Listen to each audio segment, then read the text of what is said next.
Hi everyone, welcome back to our channel. Today in this video we are going to see how to use the hold button on a LUXPro thermostat, set hold temperature and release hold. First, how to activate the hold function.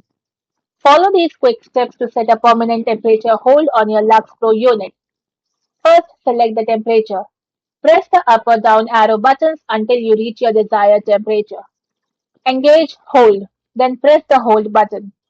Verify, then look for the word "Hold" displayed on the screen next to your temperature set point. The thermostat will now maintain this exact temperature until you cancel it. Now, how to cancel the hold and resume programming? To return to your regular energy saving schedule, simply press the Run or Run Sched button on your thermostat. The word "Hold" will disappear from the display.